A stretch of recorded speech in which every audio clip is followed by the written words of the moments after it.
Welcome back after the break. और आज के शो की हाइलाइट्स आपके सामने रखेंगे। सबसे पहले हम बात करेंगे दूध की अफादियत और इस्तेमाल पर, और बाज़ारों का खुला दूध और डब्बा पैक दूध क्या हड्डियों के लिए फ़ायदेमंद है या नहीं, इस पर हमने डिस्कशन करनी है। बच्चों और ख़वातीन के तहफ़्फ़ुज़ के लिए नादरा का इनकलाबी इक़दाम, जिनसी मुजरिमान की कौमी रजिस्ट्री सर्विस का इजरा, मोबाइल फ़ोन का डाटा लीक हो जाने का खदशा हो तो क्या किया जाए। मज़ीद शो में हम डिस्कस करेंगे दंगल पंजाब का रिवायती खेल, रुस्तम पाकिस्तान दंगल गुजरांवाला के पहलवान ज़मान अनवर जानी ने जीत लिया है and he is going to be our guest today. और आखिर में हम बात करेंगे एशिया कप और वर्ल्ड कप के बॉयकॉट से पाकिस्तान को कितना नुकसान हो सकता है।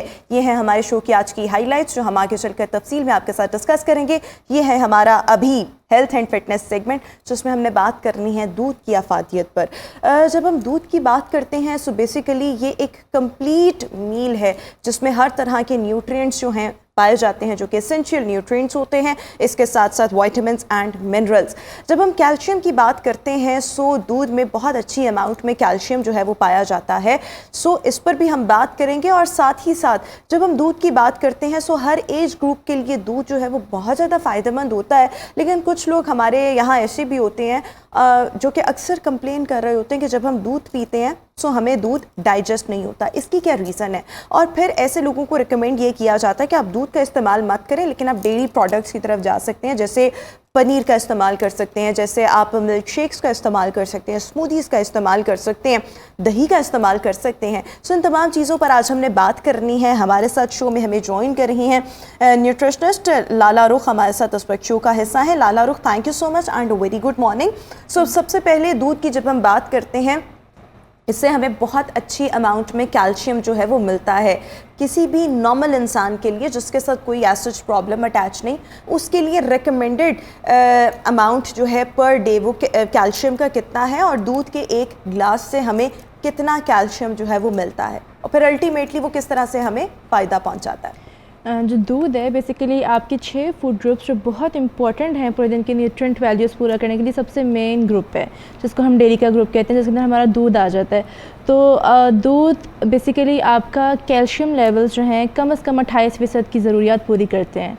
दूध आपका अकेला पूरा कर देता है। और उसके अंदर वो एक ऐसा प्रॉपर मील है जिसके अंदर हर तरह का न्यूट्रिएंट है, विटामिन है, फिर ऐसे एंटीऑक्सीडेंट्स हैं जो आपके ब्रेन को स्मूथ करते हैं, फिर आपकी गट हेल्थ के लिए इंपॉर्टेंट हैं, और फिर आपकी हड्डियों कैल्शियम लेवल्स को पूरा करते हैं और आयरन लेवल्स को पूरा करते हैं।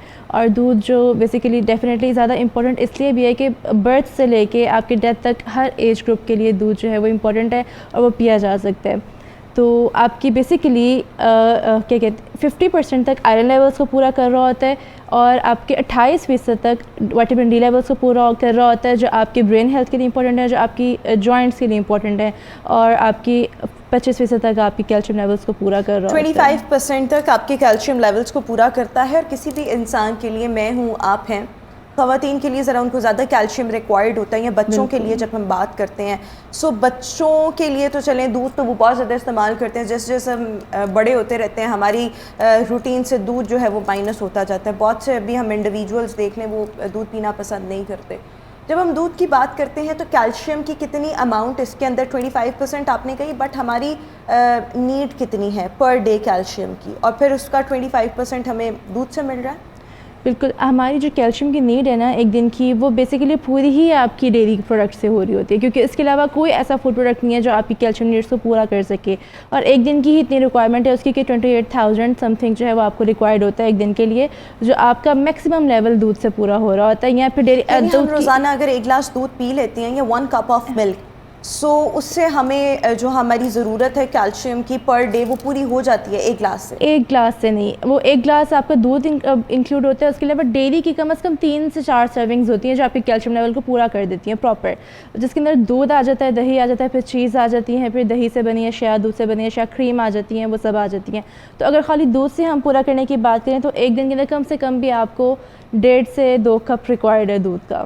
सो अपने कैल्शियम रिक्वायरमेंट को पूरा करने के लिए हर इंसान को चाहिए कि वो दिन में एक सुबह शाम 1 कप दो जो है वो मिनिमम 2 कप जो है वो दूध के इस्तेमाल करें। और अगर आप 1 कप दूध इस्तेमाल कर रहे हैं तो बाकी का फिर आपने दूसरे डेयरी प्रोडक्ट से कैल्शियम जो है वो लेना है। अच्छा, इसके साथ साथ जब हम हड्डियों की बात करते हैं तो कैल्शियम तो हमारी हड्डियों के लिए भी बहुत अच्छा होता है। सो हड्डियों की सेहत के लिए ओवरऑल दूध कितना फ़ायदेमंद है? और ये जब हम ख़वातीन की बात करते हैं, ऑस्टियोपोरोसिस एंड आर्थराइटिस ख़वातीन में ज़्यादा कॉमन होता है, सो वो आपको किस हद तक इन दोनों सिचुएशन से बचा सकता है? दूध के जो फ़ायदे हैं इसमें सबसे पहले तो ये है कि आपकी बॉडी के जो कैल्शियम लेवल्स हैं उनको तो पूरा करता है ये। फिर विटामिन डी को भी एक्टिवेट करवाता है बॉडी के अंदर। विटामिन डी क्या करते हैं, आपके जोड़ों की जो है ताकत को बढ़ाते हैं, आपकी बोन्स को स्ट्रेंथ देते हैं। फिर तीसरी चीज़ ये है कि आपकी बॉडी के अंदर फॉस्फोरस लेवल्स को पूरा करता है। फॉस्फोरस और कैल्शियम की मिकदार जब मैनेज होती है तभी आपकी हड्डियाँ पूरी अच्छी रहती हैं, सेहतमंद रहती हैं। अगर वो मैनेज नहीं होंगी तो कैल्शियम लेवल हाई है तब भी वो आपकी जो है हड्डियों को वो फ़ायदेमंद नहीं होगा। तो उसको एक्टिवेट करवाने के लिए जब आपकी प्रॉपर डाइट पूरी होती है और आप कम से कम भी 2 से 3 कप ले रहे हैं एक दिन में डेली के, तो वो आपकी कैल्शियम लेवल्स को पूरा करेगा। फिर दूसरी चीज़ ये है कि जैसे जैसे हम बड़े होते चले जाते हैं तो थोड़ी एज गुजरने के बाद लाइक आफ्टर 20s आपकी बॉडी के अंदर से कैल्शियम लेवल खुद ब खुद कम होना शुरू हो जाता है, फॉस्फोरस लेवल्स खुद ब खुद डाउन होना शुरू हो जाते हैं। इस केस के अंदर बचपन के अंदर दूध पिया हुआ बहुत काम आता है, क्योंकि जो आपकी टीन एज होती है उसके अंदर आपकी बॉडी के अंदर कैल्शियम लेवल स्टोर हो रहा होता है। इसीलिए सबसे ज़्यादा इंपॉर्टेंट आपका मेन जो ग्रुप है, जो आपकी मेन एनर्जीज बॉडी में जानी चाहिए, उसका बहुत मेजॉरिटी हिस्सा दूध से जाना ज़रूरी होता है, क्योंकि वो आपकी बॉडी के अंदर एक लेवल तक स्टोर हो रहा है, लाइक 20 की उम्र तक स्टोर हो रहा है। उसके बाद पूरी ज़िंदगी जब हम उसको यूटिलाइज़ कर रहे हैं तो वो स्टोर हुआ हुआ कैल्शियम जो है वो यूटिलाइज़ हो रहा होगा, और प्लस उसके अंदर जब हम डेली के 2 ग्लास पियेंगे तो वही आपके जो लेवल्स हैं उसको मैनेज कर सकेगा। अगर हम नहीं पीते हैं तो फिर आपकी बॉडी के अंदर एक तो आयरन की कमी होना शुरू हो जाएगी। आयरन की कमी से भी आपकी एक तो ब्रेन जो है वो काम नहीं प्रॉपर करता, फिर आपके हार्मोन्स जो है वो इश्यूज़ होना शुरू हो जाते हैं। उसके अंदर सबसे बड़ा जो हार्मोन इशू करता है वो इंसुलिन है आपका, क्योंकि दूध के अंदर वे प्रोटीन होती है, फिर कैज़ीन है, डिफरेंट प्रोटीन्स हैं, वो आपके इंसुलिन लेवल्स को मैनेज कर रहे होते हैं। जब इंसुलिन लेवल डाउन होना शुरू होंगे तो खुद ब खुद ग्लूकोज लेवल्स बढ़ना शुरू हो जाएंगे, जिससे जैसे जिस्म पे आपको सूजन भी शुरू हो जाएगी, मोटापा भी शुरू हो जाएगा, फिर मूड स्विंग्स भी शुरू हो जाएंगे। इन सब चीज़ों को मैनेज करने के लिए भी दूध जो है वो बड़ा एक अहम किरदार अदा करता है। अच्छा, एक लोगों के दिमाग में हमेशा से सवाल रहता है कि अब दूध कौन सा इस्तेमाल किया जाए, क्योंकि हमारे यहाँ पूरी दुनिया में ही एक तो आपको होता है काऊ मिल्क जो डायरेक्टली आपको गाय से मिल रहा होता है। जो हमारे यहाँ अगर हम पाकिस्तानी कल्चर की बात करें तो जो गवाले हैं वो घरों में पहुँचा के जाते हैं या आपको मिल्क शॉप से ले रहे होते हैं। दूसरा आता है डब्बे वाला दूध। जब हम उसकी भी बात करते हैं तो जब ये नए नए डब्बे वाले टेट्रा पैक मिल्क आए थे, सो इसकी तशहीर बहुत की जाती थी और ये कहा जाता था यही इस्तेमाल करें, यही आपके लिए बहुत फ़ायदेमंद है, दूसरा दूध तो जहर है। अब जैसे जैसे हम वक्त गुजरता है, नई रिसर्चेस होती हैं, तो फिर वापस हम अपनी मतलब कुदरत के करीब और जो नेचुरल सोर्सेज हैं उनके करीब आते हैं। अब ये कहा जाता है नहीं, जो गाय वाला दूध है उसमें अगर पानी की मिलावट भी हो जाए ना तो वो काबिल कबूल है, बराए मेहरबानी डब्बे वाला दूध इस्तेमाल ना करें। सो कौन सा दूध फ़ायदेमंद है, कौन सा दूध इस्तेमाल किया जाए? जो चीज़ जितनी ज़्यादा कुदरत के करीब है या ऑर्गेनिक है या नेचुरल है वो उतनी ज़्यादा फ़ायदेमंद होती है। बीच में हमारा एक पीरियड ऐसा आया था जिसके अंदर मार्केटिंग बहुत स्ट्रॉन्ग हो गई थी। फॉर एग्जांपल अंडे की हम बात करते थे कि फार्मेसी अंडे नहीं खाने, और द फार्मेसी अंडे को हम वो करना शुरू कर दिया था। फिर हम कहते थे कि सरसों का तेल नहीं इस्तेमाल करना है, आप ऑलिव ऑयल यूज़ करें, हालांकि सरसों के तेल के अंदर ज़्यादा न्यूट्रिएंट्स हैं। इसी तरह दूध भी एक फैक्टर था कि हम कहते थे कि आपने वो मतलब जो मार्केटिंग के लोग थे वो कहते थे कि आपने खुला दूध नहीं पीना है और टेट्रा पैक यूज़ करना है। लेकिन जितना ज़्यादा ये एक बेसिक कॉन्सेप्ट माइंड में आपको होना चाहिए कि जो जितना ऑर्गेनिक चीज़ होगी वो उतना ही फ़ायदेमंद होगी। उसका फ़ायदा एक तो ये है कि वो बिल्कुल ऑर्गेनिक है, उसके प्रोटीन्स बिल्कुल नेचुरल हैं।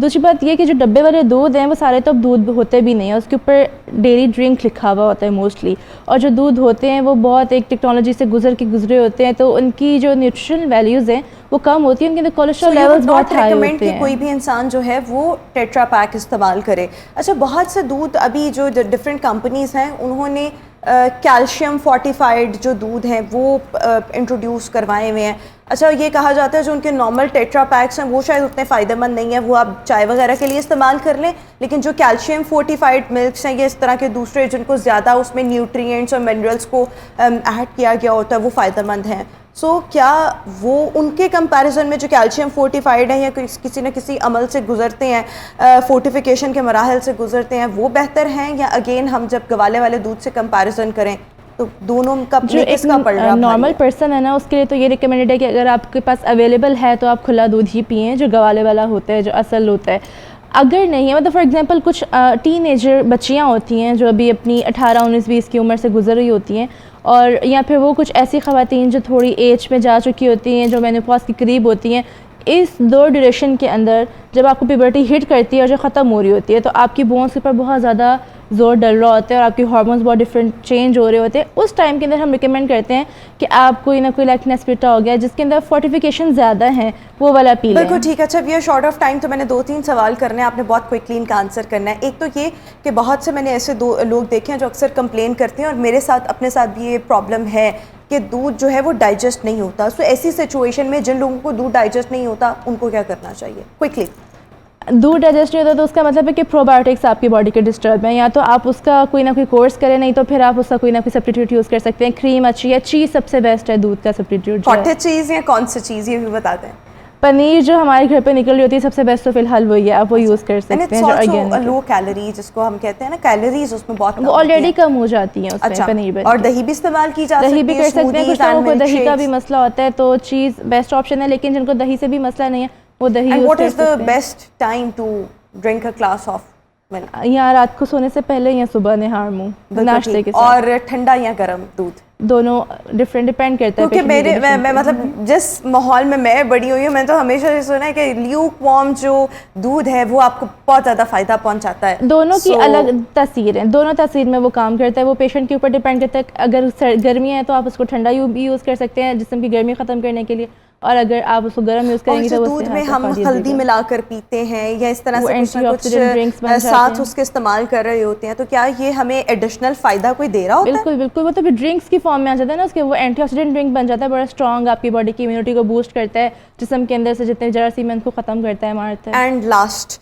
कि जो पास्चराइजेशन के अमल से जो दूध गुजरता है वो दूध की ग़िज़ाइयत को किस हद तक मुतासर करता है, और इसके अलावा बहुत से लोग जो हैं ख़वातीन आर वेरी कॉन्शियस कि उन्हें अपने वेट जो है वो कम करने होते हैं, तो उसमें जो है जब हम स्किम मिल्क की ऑप्शन की तरफ जाते हैं तो एक ये ऑप्शन है कि आप घर में 2-3 दफ़ा दूध बॉईल करें और उसके ऊपर से बालाई रिमूव कर दें, तो वो आपका नेचुरली एक स्किम मिल्क बन जाएगा। लेकिन बाजार में भी स्किम मिल्क जो है वो अवेलेबल होते हैं, तो क्या उनसे भी हमें अफादियत मिलती है या नहीं मिलेगी? बाजार के दूध में कोलेस्ट्रॉल लेवल्स हाई होते हैं, क्योंकि जब आप उसको पास्चराइजेशन गुजारते हैं तो एक तो उसके अंदर एडिटिव्स ऐड हुए होते हैं, जो उसको स्टेबलाइजर्स ऐड हुए होते हैं, तो वो थोड़ा सा लाइक मना नहीं किया जाता, लेकिन ये है कि जब आपके पास खुला दूध है तो फिर उसी को यूटिलाइज़ करें। उसके लिए दो तरीके हैं, या तो ये कि 3 दफ़ा बलाई हटा दें उसके ऊपर से आए, और दूसरा तरीका ये है कि 1 कप में 3 हिस्से दूध लें और 1 हिस्सा पानी ऐड कर लें, वो भी स्किम मिल्क बन जाता है। बिल्कुल ठीक। और ये फिर आपको वज़न कम करने में या जिस मकसद के लिए आप बलाई हटाना चाहते हैं सो उसमें जो है वो फ़ायदा दे सकता है। थैंक यू सो मच लाला रुख, हमारे साथ शो में मौजूद थी।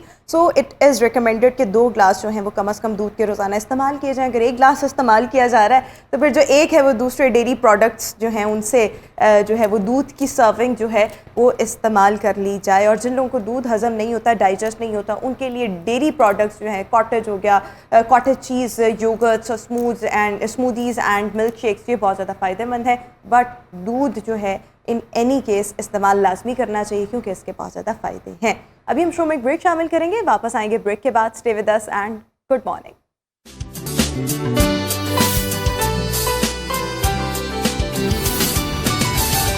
Welcome back after the break, और हम बात करेंगे इकोनॉमिक इंस्टेबिलिटी के इस माहौल में हुकूमत ने कोशिश की है आवाम को रिलीफ देने की, और जो पेट्रोलियम मसनूआत हैं कीमतों में कमी का ऐलान किया गया है गुज़श्ता रोज़।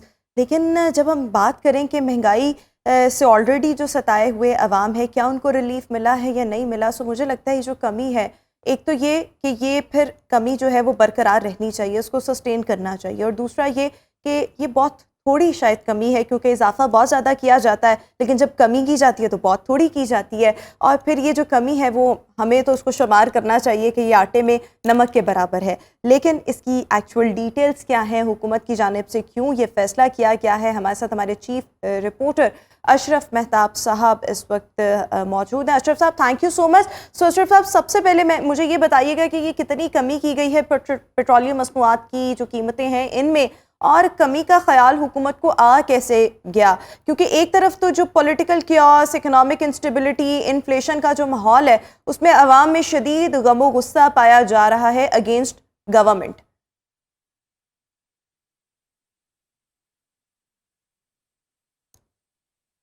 अशरफ साहब, आप मुझे सुन पा रहे हैं?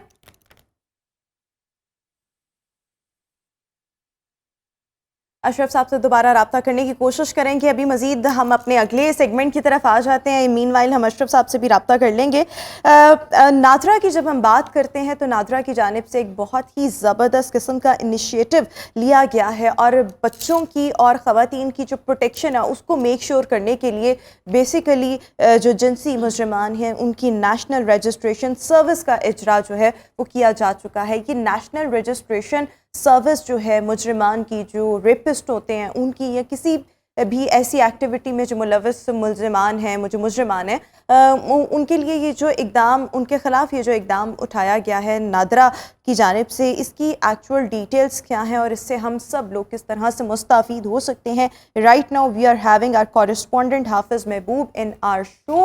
हाफिज़ Mehboob, thank you so much. So मैं चाहूँगी कि जो नादरा की जानिब से इनिशिएटिव लिया गया है कि ख़वातीन और बच्चों की प्रोटेक्शन उसको मेक श्योर किया जाए, तो ये क्या बेसिकली इनिशिएटिव है, इसकी डिटेल्स हमारे साथ शेयर करें और ऑब्वियसली फिर ये जो रजिस्ट्रेशन सर्विस है इससे हम सब लोग किस तरह से बेनिफिट ले सकते हैं।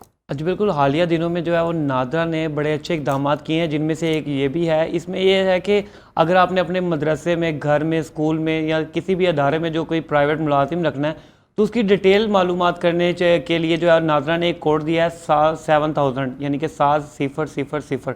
इस पर अगर आप उसका आईडी कार्ड नंबर लिख के सेंड करते हैं मैसेज, तो आपको उसके बारे में पता चल जाएगा कि किसी जिनसी मुजरिम में जो इल्ज़ाम है उसमें तो नहीं मुलविस, ये किसी चीज़ में मुलविस है। तो इस हवाले से ये नादरा का कहना था, चेयरमैन नादरा ने इस हवाले से कहा ये ख़ास तौर पर बच्चियों और जो ख़वातीन हैं उनके लिए यह है कि उनको किसी अब ऐसे अफराद से जो मुमकिन ख़तरा हो, उनकी निशानदेही फ़ौरी तौर पर जो है उसके बारे में मालूमात जो है वो मिल सकती हैं। तो इस हवाले से ये कोड दिया गया है कि अगर 7000 पर अगर SMS करते हैं बगैर डिजिट के कोड जो है उनका आईडी कार्ड नंबर बगैर डिजिट डायल करते हैं तो फौरी तौर पर जो है उसकी मालूमात जो है वो आपके पास आ जाएंगी। इसके अलावा एक और उन्होंने बड़ा अच्छा इनिशिएटिव लिया है कि नादरा की जानिब से कि पहले जो कोई भी होता था, आप देखते कि गैर लोग थे वो ना आईडी कार्ड नंबर के ज़रिए जो उनके पूरा फैमिली डाटा जो है वो बाहर निकाल लेते थे। अब इन्होंने एक OTP कोड जारी किया है कि अगर आपका डाटा निकलवाना है किसी ने भी, तो पहले आपके मोबाइल पर जो है वो एक OTP कोड आएगा। अगर आप उसको वो कोड डायल करेंगे तब ही आपका डाटा जो है वो बाय किसी और को जा सकेगा। ज़बरदस्त। ये इस पर भी मैं आती हूँ, ये जो आप OTP कोड वाली बात करें तो बड़ा अच्छा है कि हर फैमिली की जो प्राइवेसी है उसको मेंटेन रहना चाहिए। उसके लिए जो नादरा का इनिशिएटिव है इस पर भी बात करेंगे, बट उससे पहले जो नादरा का ये इनिशिएटिव जो जिनसी मुजरिमान के लिए लिया गया है, सो नादरा इस सिलसिले में कैसे अपना काम जो है वो आगे बढ़ाएगा? क्या पुलिस की मुआवनत हासिल की जाएगी? क्योंकि जिनसी मुजरिमान, उनके खिलाफ जो मुकदमात दर्ज होंगे, सो नादरा जो है उनका डाटा वहाँ से कलेक्ट करके उनको अपने रिकॉर्ड में शामिल करेगा। इसका भी थोड़ा मैकेनिज्म बता दें। अच्छा, बिल्कुल ऐसा ही है। पंजाब पुलिस के पास पहले एक ऐसी एप्लीकेशन है कि उसमें आईडी कार्ड नंबर जो है डायल किया जाता है तो फौरी तौर पर मुलजमान की जो फहरिस्त है वो सामने आ जाती है कि ये किसी जुर्म में जो है वो मुलविस तो नहीं है। तो इस हवाले से वो शेयर जो डाटा जो है वो नादरा से ही लिया गया था। अब जो है नादरा उस पर प्रॉपर तौर पर ये जो ख़ास तौर पर जो जिनसी इल्ज़ाम पर जो लोग मुलविस होते हैं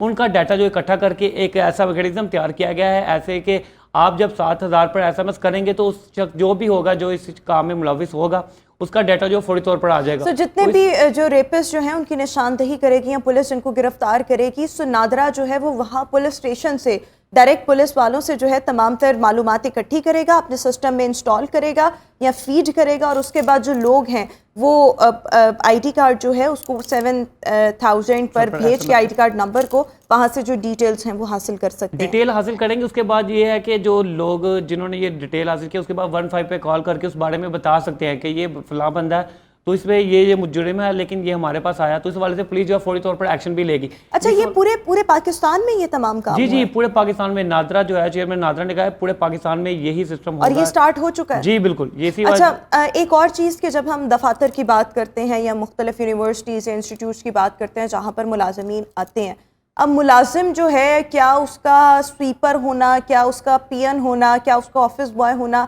ये वाली कैटेगरी के मुलाजिम या कोई भी मुलाजिम जो जितनी मर्जी बड़ी पोस्ट पर कोई भी मुलाजमत करने के लिए आ गया है, कोई भी आ गया है, सो उसका भी डाटा जो है, उसका भी आईडी कार्ड जो है वो 7000 पर सेंड किया जाएगा और हर बंदे के बारे में डिटेल आ जाएगी। जी बिल्कुल, आपका बड़ा अच्छा वैलिड क्वेश्चन है। ऐसा ही है, ये नहीं है कि सिर्फ PN वगैरह जो नीचे तबके वाले मुलाजमीन हैं उनके लिए, ये ओवरऑल पाकिस्तान के लिए किसी के बारे में भी आपने जानना हो कि किसी जिनसी जो है जुराइम में मुलविस तो नहीं है, इस हवाले से उनका जो कोड ID कार्ड नंबर है वो आपने 7000 पे सेंड करेंगी तो सबकी डिटेल आ जाएंगी जो जो इसमें मुलविस होगा। यानी कि आप अगर एक स्पेसिफिक एक बंदे का नंबर डायल कर रहे हैं उसमें 7000 पर सेंड कर दिए, उसके बारे में जो भी डिटेल्स होंगी अगर उसमें मुलविस है कि नहीं। पहले अगर आप देखें तो 7000 पहले भी ये एक्टिव था, उसमें ये था कि आप नंबर लिखते थे उसमें आया था ये ID कार्ड किसके नाम पर है और उसके वालिद का क्या नाम है, ये दो चीज़ें आती थी। अब इन्होंने ये चीज़ भी बीच में ऐड कर दी है कि जो मुख्तलिफ जिनसी जराइम में जो मुलविस हैं शख्स उनका डाटा भी जो है वो सामने आ जाएगा। इससे यह है कि फौरी तौर पर जो आप देखते हैं मुख्तलिफ बैंकों में या किसी भी कारोबारी मुलाजिम में जो अक्सर मुलाजमीन होते हैं वहाँ पर चोरी वगैरह भी बहुत ज़्यादा होती हैं और कुछ घरों में जो मुलाजिम रखे जाते हैं उनकी जानिब से रेप के केसेस के हवाले से भी बड़ी शिकायत आती है। तो उनका डाटा जो पहले से बहुत अच्छा जो है नाजरा की जानिब से इनिशिएटिव लिया गया, इसको अप्रिशिएट करना चाहिए। अच्छा, क्विकली चाहूँगी कि जो दूसरा इनिशिएटिव लिया गया है कि किसी भी फैमिली के बारे में जो भी डिटेल्स हैं वो नादरा जो है वो वन टाइम पासवर्ड के बगैर मतलब शेयर किसी से भी नहीं करेगा, और अगर कोई वो मालूमात निकलवाना चाहता है so one time password relevant family के किसी मेंबर के फ़ोन पर आएगा, अगर वो ओके करेगा सो उस बंदे को जो है वो मालूमात फराहम की जाएगी। क्या ऐसा ही है? जी बिल्कुल ऐसे ही। अगर मेरे बारे में किसी ने मालूमात लेनी है तो वो ID कार्ड नंबर आप अगर किसी भी चीज़ में डालते हैं, कोई ऐप्स आप डिफरेंट ऐप्स बनी हुई है जहाँ पर ID कार्ड नंबर डालते हैं तो फौरी तौर पर डाटा भी आ जाता है। लेकिन इस बार इन्होंने काफ़ी ज़्यादा सख्ती की है। अगर आप किसी भी जगह पे मेरा ID कार्ड नंबर जो है उसको करेंगे ऐड करेंगे तो फौरी तौर पर मेरे पास SMS शो होगा कि आपका OTP कोड ये है। अगर आप अपना डाटा जो है वो लेना चाह रहे हैं या हासिल करना चाह रहे हैं, आपका कोई बंदा जो लेना चाह रहा है आप उनको प्रोवाइड करना चाह रहे हैं तो ये कोड आप डायल कर दें।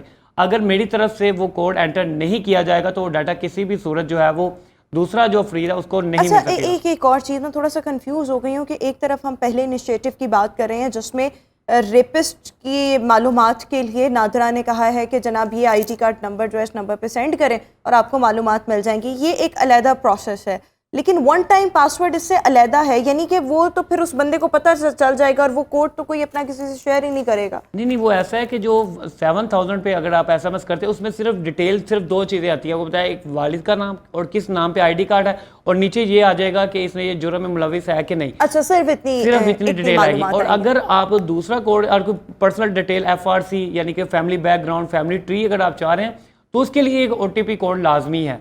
ये टोटली सिनेरियो डिफरेंट है। आई थिंक कि इसके लिए किसी भी बंदे को इन पर्सन जो है नादरा के ऑफिस जाना पड़ेगा, वहां से ये चीज डिमांड कर रहे होते हैं और वहां पर जब डिमांड की जाएगी सो वहां से वन टाइम पासवर्ड जनरेट होकर रेलेवेंट पर्सन के पास जाएगा और अगर मतलब वो बंदा जो ये जिसकी रिक्वायरमेंट है उसको OTP उसको मालूम होगा तभी उसको जो है डिटेल्स जो है वो प्रोवाइड की जाएंगी। बिल्कुल ऐसे ही ये बड़ा अच्छा इनिशिएटिव है इस वाले से भी कि जो प्राइवेसी है वो बहुत हद तक जो है वो कंट्रोल हो जाएगी। क्योंकि इससे पहले जो है वो कोई भी लोग जो आके जो है वो पासवर्ड अपने जानने वाले के पास जाते थे, उन्होंने कहते यार ये मेरा कोई डिफरेंट आप बता दें तो वो बता दिया करते, लेकिन इस अच्छा बार ये तमाम काम जो है ना वो खत्म हो गया है। सो वन टाइम पासवर्ड से तमाम चीज़ें जो हैं इनको लिंक्ड कर दिया गया है। लेकिन ये जो दोनों इकदाम नादरा की जानिब से उठाए गए हैं इनको जितना भी अप्रिशिएट किया जाए कम है, बिकॉज जराइम की रोकथाम के लिए ऐसे तमाम इकदाम जो हैं न सिर्फ नादरा बल्कि मुख्तलिफ इदारों को जो हैं वो लेने चाहिए जो उनकी ज़िम्मेदारी बनती है। थैंक यू सो मच हाफिज़ महबूब हमें इस हवाले से डिटेल्स दे रहे थे।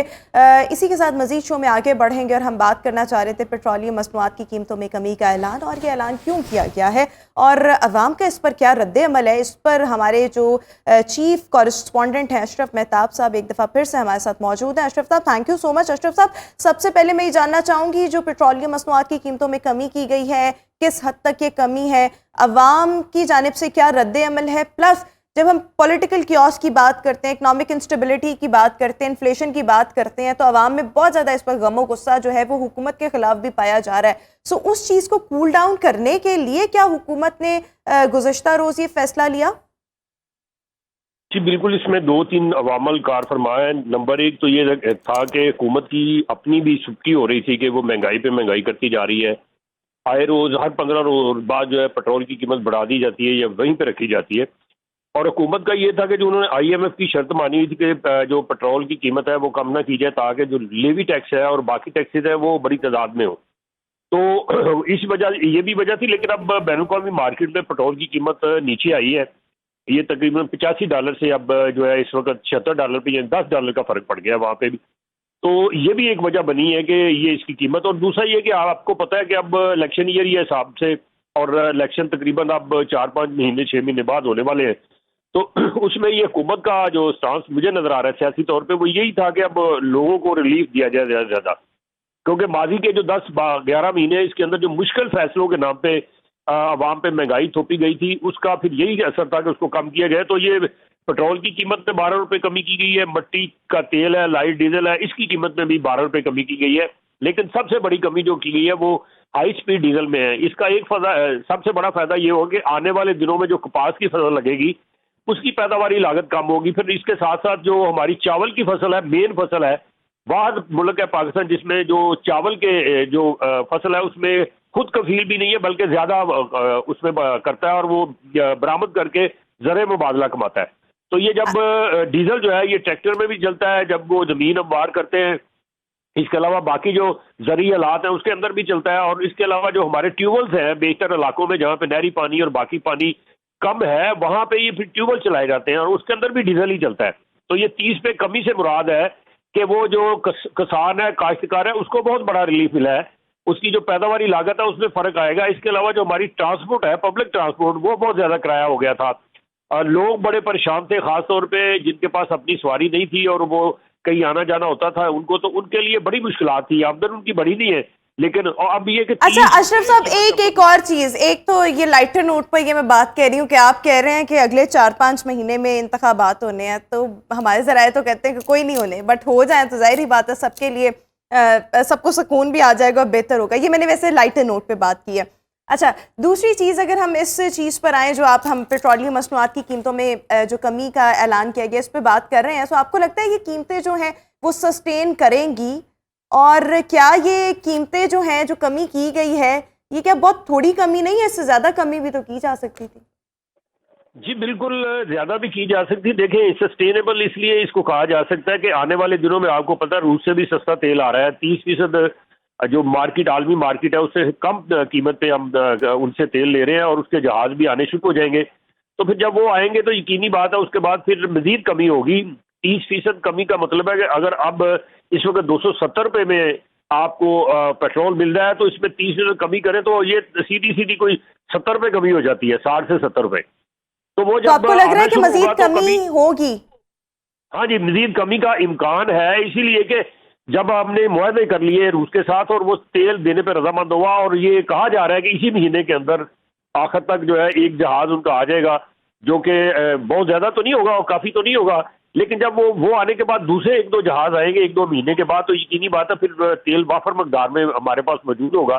तो फिर ये अवाम को मजीद रिलीफ देंगे और अगर वो जो रिलीफ बनता है वो हो जाता है तो यकीनी बात है पेट्रोल जो है वो 200 रुपये लीटर और इससे नीचे भी आ सकता है। तो ये जब इससे नीचे आएगा तो अब दाना आपके लगाएंगे मुंह में घी शक्कर सर, अल्लाह करे कि ऐसा ही हो जाए। लेकिन अच्छा, एक और आखिरी सवाल आपसे मैं ये करना चाहूँगी कि जो किरायों में कमी का इम्कान है वो है अभी, मतलब लाइक देखें ना, हाई स्पीड डीजल की कीमतों में भी कमी की गई है, सो जो किराए हैं ट्रांसपोर्ट के किरायों में कमी का इम्कान है? जी बिल्कुल, जब रात जो इसाकदार साहब है वज़ीर ख़ज़ाना, उन्होंने जब इसकी कीमत में कमी की तो साथ ये भी दरख्वास्त की ट्रांसपोर्टर से कि अब उन पे फ़र्ज़ बनता है कि जब उनकी जब कीमत बढ़ती है तो वो किराया बढ़ा लेते हैं। अब उन पे फ़र्ज़ है कि जब कीमत इतनी कम कर दी है, 30 रुपये बहुत मैं समझता हूँ कम नहीं है, ज़्यादा है, तो जब ये किए तो फिर उनको चाहिए कि वो किराए भी कम करें। तो हुकूमत की तरफ से ये कहना, फिर ये इसके ऊपर अगर हमारी सूबाई हुकूमतें इम्प्लीमेंटेशन करवा देती हैं तो यकीनी बात है बहुत रिलीफ मिलेगा और किराए जो है वो कम हो गए और आवाम को मेरा बहुत ज़्यादा इस वक्त रिलीफ की ज़रूरत है। Thank you so much. Ashraf Mehtab साहब हमारे साथ मौजूद थे और यकीनी तौर पर हुकूमत ने अगर ट्रांसपोर्टर से ये कहा है कि किरायों में कमी की जाए तो इसकी इम्प्लीमेंटेशन करवाना भी हुकूमत की ज़िम्मेदारी है, बिकॉज़ आपने 30 रुपीज़ अगर कमी की है हाई स्पीड डीजल की कीमतों में, और हमारे यहाँ जितनी भी बसेस वगैरह, कोचेस वगैरह चलती हैं वो सारी हाई स्पीड डीजल पर ही मोस्ट ऑफ देम जो है वो काम कर रही होती हैं। सो इसमें किरायों में कमी लाजमी तौर पर होनी चाहिए ताकि आम आवाम तक इसके समरात जो है वो पहुँच सके। अभी हम शो में एक ब्रेक शामिल करेंगे, वापस आएंगे ब्रेक के बाद। सूरत सुख की बहुत सी चाहतों, बहुत सी मुस्कुराहटों और बहुत सी मोहब्बतों के साथ मैं हूँ रुखमा इरफान मलिक और आप सबको आज के इस शो में खुश आमदीद कहती हूँ। सो व्यूअर्स, जब हम बात करते हैं सेल्फ़ केयर की, सो इसमें किसी भी इंसान की मेंटल वेलबींग, किसी भी इंसान की जो फिज़िकल वेलबींग है और उसके साथ साथ अपनी सोल की हिफाजत करना, ये तमाम चीज़ें जो हैं वो मिल के एक चीज़ जिसको जन्म देती हैं, उसका नाम है सेल्फ़ केयर। और जब हम सेल्फ़ केयर की बात करते हैं सो इसमें आपकी जहनी सेहत अच्छी होना, आपका फ़िज़िकली एक्टिव होना और फिज़िकली वेलबींग बहुत ज़्यादा मैटर करती है और आपकी सोल बहुत ज़्यादा पीसफुल हो। लेकिन जब हम सेल्फ केयर की बात करते हैं तो इन तीन चीज़ों के साथ साथ एक बहुत इंपॉर्टेंट चीज़ जो कि एक बहुत पावरफुल चीज़ है वो ये कि आपने दूसरों के साथ अपनी जो हेल्दी बाउंड्रीज़ हैं उनको सेट करना है और ये बाउंड्रीज़ जो हैं वो अपने दूसरों को भी कम्युनिकेट करनी है। और उन बाउंड्रीज़ जब आप सेट कर लें तो उसमें किसी को भी इजाज़त नहीं होनी चाहिए कि कोई उसमें इंटरफेयर करे। और इसमें क्या क्या चीज़ें बहुत ज़्यादा मैटर करती हैं, इसमें सबसे पहले ये है कि अगर आपकी कोई ज़रूरियात हैं सो उनको आपने बड़े अच्छे तरीके से दूसरों को कम्युनिकेट करना है। सो कम्युनिकेशन जो है is the most important thing when we talk about setting boundaries. और इसके साथ साथ जब हम दूसरी चीज़ की बात करते हैं so you must have the power to say no. जब आपको कोई सिचुएशन लग रहा हो कि ये ठीक नहीं है और यहाँ पर आपका इनकार करना बनता है, सो बहुत से लोग कर्टसी में मारे जाते हैं और ये हमारे यहाँ पर बहुत से लोगों का डायलेमा भी होता है। लेकिन येस, जो लोग बड़ा पावरफुली नो कह देते हैं वो हमेशा जो है ना वो फ़ायदे में ही रहते हैं। सो ये पावर हर इंसान में होनी चाहिए कि वो अपनी बाउंड्रीज़ को सेट करे, जहाँ पर उसको सिचुएशन ठीक नहीं लग रही वहाँ पर नो कहते। और इसके साथ साथ कम्युनिकेशन इज़ द की। अपनी जो नीड्स हैं, हर तरह की नीड्स, वो दूसरों के साथ आपने कम्युनिकेट करनी है। सो ये तमाम चीज़ें जो है ना ये बहुत ज़्यादा इम्पॉर्टेंट कहलाती हैं when we talk about the self care and setting boundaries. इसी मैसेज के साथ we have to move ahead. और शहर लाहौर का मौसम जो कि बहुत तेज़ी के साथ तब्दील हो चुका है। वैसे तो हम कुछ दिन पहले तक बात कर रहे थे सियासी दर्जा हरारत बहुत उरूज पर है और वो अभी भी बहुत ज़्यादा उरूज पर है, लेकिन अब जो वैसे दर्जा हरारत है लाहौर का जो टेम्परेचर है इसमें भी हम बहुत ज़्यादा राइज़ देख रहे हैं। कल दोपहर में 40 डिग्री जो था वो क्रॉस कर चुका था और अभी हमने जून, जुलाई, अगस्त जो है उसको बर्दाश्त करना है। राइट नाउ जो हम टेम्परेचर की बात करें इट्स 34 डिग्री सेंटीग्रेड और आज जो पूरा दिन है हमें गर्मी को बेयर करना पड़ेगा। और महकमा मौसमियात की बारिशों के हवाले से क्या प्रेडिक्शन है ये अभी एज सच इस हवाले से कोई हम कह लें कि कोई बड़ी ऑथेंटिक इतलात तो नहीं है, लेकिन ओवर द वीकेंड जो है हम शायद रेन एक्सपेक्ट कर रहे हैं। सो लेट्स सी आने वाले दिनों में क्या मौसम होता है। आज तो भाई गर्मी रहने वाली है। इसी के साथ मजीद शो में आगे बढ़ेंगे, आज के करेंसी रेट्स आपके साथ शेयर करेंगे। सो सबसे पहले यूएस डॉलर आज आपको मिलेगा 293 रुपीज़ में। यूरो की अगर हम बात करें तो 318, ब्रिटिश पाउंड 365, यूएई दिरहम 80 रुपये में आपको मिल सकेगा। Saudi riyal 78 rupees, Kuwaiti dinar 944.81, Canadian dollar 214, Australian dollar 192.5 and Omani rial 752.33 में आज आपको मिल सकेगा। मजीद शो में आगे बढ़ेंगे और आज की टॉप स्टोरीज़ की तरफ आएंगे और टॉप स्टोरीज़ में सबसे पहली हमारे पास स्टोरी ये है कि पाकिस्तानी यंगस्टर मोहम्मद अली सतपारा के बेटे जो हैं साजिद अली सतपारा, इन्होंने माउंट एवरेस्ट जो कि दुनिया की बुलंद तरीन चोटी है इसको सर किया है और विदाउट ऑक्सीजन इसको सर किया है। और अगर हम इस चोटी की ऊंचाई की बात करें सो ये 8000 और मतलब के करीब है, बल्कि इसके ज़्यादा ही है। सो ये 8000 से ज़्यादा 8000 मीटर से ज़्यादा ये बुलंद चोटी है जिसको साजिद अली सतपारा ने सर किया है। और साजिद अली सतपारा के साथ अगर हम बात करें सो पाकिस्तानी खातून कोपैमा नाइला कियानी ने भी साजिद अली सतपारा के हमरा जो है माउंट एवरेस्ट को सर किया है। और नाइला कियानी जो है दुनिया की बुलंद तरीन चोटी सर करने वाली पाकिस्तान की दूसरी खातून है। सो ये जो मार्का है इन दोनों यंगस्टर्स ने सर अंजाम दिया है। इसी के साथ साथ मज़ीद हम शो में आगे बढ़ेंगे, अपनी अगली स्टोरी की तरफ आएंगे। And when we talk about Dubai so यहाँ पर वी ऑल नो कि पूरी दुनिया से टूरिस्ट आते हैं और यहाँ पर बहुत से टूरिस्ट अट्रैक्शन, टूरिस्ट स्पॉट्स हैं जो कि पूरी दुनिया से जो सयाह हैं उनको अपनी तरफ मुतवज्जे करते हैं। और इस सब के साथ साथ दुबई अपनी रंगीनियों के हवाले से, शान शौकत के हवाले से बहुत ही ज़्यादा फेमस है और लोग यहाँ पर आके एंजॉय भी बहुत ज़्यादा करते हैं। अच्छा, यहाँ पर एक बहुत बड़ा फाउंटेन शो हुआ करता था जो कि लास्ट उसका डिस्प्ले हुआ है 14 मई तक, इसको अलविदा कह दिया गया है। और ये जो फाउंटेन शो था ये बेसिकली ये अपने वाटर डिस्प्ले की वजह से, इसके अंदर जो एलईडी लाइट्स थी और जिस अंदाज में इसका जो मैजिकल वाटर मतलब 108 मीटर्स तक जाता था, इन तमाम वजूहात की बिना पर, इन तमाम कैरेक्टरिस्टिक्स की वजह से ये बहुत ज़्यादा फेमस था और सयाह इसको बहुत ज़्यादा पसंद करते थे। अभी इसको गुड बाय कह दिया गया है, बट क्यों गुड बाय कहा गया है इस हवाले से अभी कुछ कहा नहीं गया, लेकिन दी पाम फाउंटेन इसका नाम था जिसको अब बंद कर दिया गया है। और जो डेवलपर हैं जिन्होंने इसको स्टार्ट भी किया तो उनका ये कहना है कि वो अब नए प्रोजेक्ट्स को लाएंगे जो कि आवाम में बहुत ज़्यादा मकबूलियत इख्तियार करेंगे। सो एक ये चीज़ है कि वो मज़ीद कुछ नए प्रोजेक्ट्स पर काम जो है वो कर रहे हैं। इसी के साथ मज़ीद हम शो में आगे बढ़ेंगे और जनाब 10,000 फीट की बुलंदी से स्काई डाइविंग करते हुए मेकअप करने की ये वीडियो वायरल हुई है और अभी आप ये वीडियो देख सकते हैं। ये जनाब इंस्टाग्राम पर ये वीडियो सबसे पहले शेयर की गई। ये ब्लॉगिंग करती हैं ख़ातून जिनका नाम मैककेना है और ये अपनी जो मेकअप वीडियोस हैं उसके हवाले से बहुत ही ज़्यादा लोगों में पॉपुलर हैं। और इन्होंने अभी हम देख भी सकते हैं, मैं भी देख रही हूँ कि किस तरह से टर्न बाय टर्न अपने मुख्तलिफ प्रोडक्ट्स को, मेकअप प्रोडक्ट्स को खोला और उनको अप्लाई किया और एक बड़ा अच्छा सा जो मेकअप था वो करके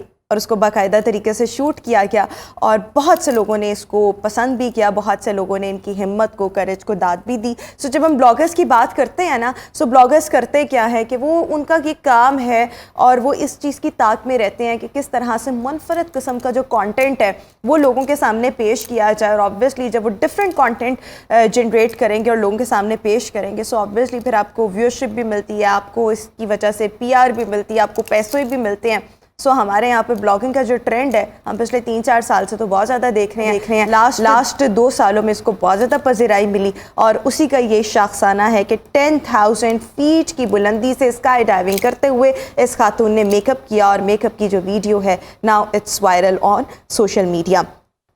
ये तो थी हमारी टॉप स्टोरीज। अभी हम शो में एक शॉर्ट ब्रेक शामिल करेंगे। ब्रेक के बाद आएंगे बहुत से टॉपिक्स पर आपके साथ डिस्कशन करनी है। So stay with us and good morning.